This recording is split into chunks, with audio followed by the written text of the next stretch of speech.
ରାଧାମାଧବ ନିଃଶୁଳ୍କ ଶିକ୍ଷା ନିକେତନରେ ଆନ୍ତର୍ଜାତିକ ଯୋଗ ଦିବସ ପାଳିତ। ଯୋଗଗୁରୁ ଅତୀନ୍ଦ୍ରନାଥ ଦାସଙ୍କ ଦ୍ୱାରା ପ୍ରଶିକ୍ଷଣ। ମାନ୍ୟବର ଯଶସ୍ୱୀ ପ୍ରଧାନମନ୍ତ୍ରୀ ଶ୍ରୀଯୁକ୍ତ ନରେନ୍ଦ୍ର ମୋଦିଙ୍କ ଆହ୍ୱାନ କ୍ରମେ ଆଜି ଭାରତ ସମେତ ସାରା ବିଶ୍ୱରେ 200ରୁ ଅଧିକ ଦେଶରେ ମିଳିତ ଭାବେ ଆୟୋଜନ କରାଯାଇଅଛି ଆନ୍ତର୍ଜାତିକ ଯୋଗ ଦିବସ। ସମଗ୍ର ବିଶ୍ୱକୁ ବସୁଧୈବ କୁଟୁମ୍ବକମର ବାର୍ତ୍ତା ଦେଇ ସୁସ୍ଥ ଜୀବନଯାପନ କରିବାର ମାଧ୍ୟମ ପାଲଟିଛି ଏହି ଯୋଗ। ଏହି ପରିପ୍ରେକ୍ଷୀରେ କଟକ ଜିଲ୍ଲା ନିଶ୍ଚିନ୍ତକୋଇଲି ବ୍ଲକ ପିସାଣୀ ବରମପୁର ଗ୍ରାମର ରାଧାମାଧବ ନିଃଶୁଳ୍କ ଶିକ୍ଷା ନିକେତନଠାରେ 12ତମ ଆନ୍ତର୍ଜାତିକ ଯୋଗ ଦିବସ ଅତ୍ୟନ୍ତ ଆନନ୍ଦ ଉଲ୍ଲାସର ସହ ପାଳିତ ହୋଇଯାଇଛି।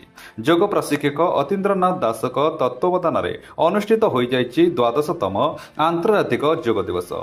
ଏଥିରେ ଅନୁଷ୍ଠାନର ସଭାପତି ଶ୍ରୀଯୁକ୍ତ ଧରଣୀଧର ସେଠୀ ମହୋଦୟଙ୍କ ଛାତ୍ରଛାତ୍ରୀମାନଙ୍କୁ ଯୋଗର ଆବଶ୍ୟକତା ତଥା ନିରୋଗ ଓ ସ୍ୱାସ୍ଥ୍ୟ ଜୀବନଯାପନର ବାର୍ତ୍ତା ଦେଇଥିଲେ। ଯୋଗ କେବଳ କେତେକ ଶାରୀରିକ ବ୍ୟାୟାମ ନୁହେଁ, ବରଂ ଏହା ଏକ ମହାନ ଆଧ୍ୟାତ୍ମିକ ଅନୁଶାସନ। ଏହା ମନୁଷ୍ୟର ଶରୀର, ମନ ଓ ଭାବନା ମଧ୍ୟରେ ସନ୍ତୁଳିତ ରକ୍ଷା କରିବାରେ ପ୍ରମୁଖ ଭୂମିକା ଗ୍ରହଣ କରିଥାଏ ବୋଲି ଶିକ୍ଷକ ଜଗନ୍ନାଥ ଆଚାର୍ଯ୍ୟ କହିଥିଲେ।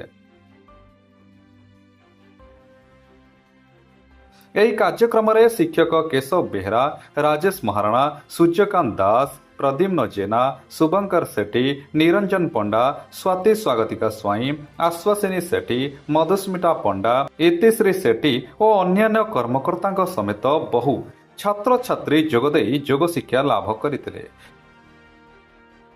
ଯୋଗଗୁରୁ ପ୍ରାଣାୟାମର ଗୁରୁତ୍ୱ ବୁଝାଇବା ସହ ଯୋଗାସନ ଓ ଶାନ୍ତି ପାଠ କରାଇଥିଲେ। ଶେଷରେ ହାସ୍ୟକ୍ରିୟା କରାଇବା ସହ ଏହା ଦ୍ୱାରା ମାନସିକ ଚାପ କିଭଳି ଦୂର ହୁଏ ସେ ବିଷୟରେ ବୁଝାଇଥିଲେ। କଟକରୁ ଜଗନ୍ନାଥଙ୍କ ରିପୋର୍ଟ, RM ନ୍ୟୁଜ୍।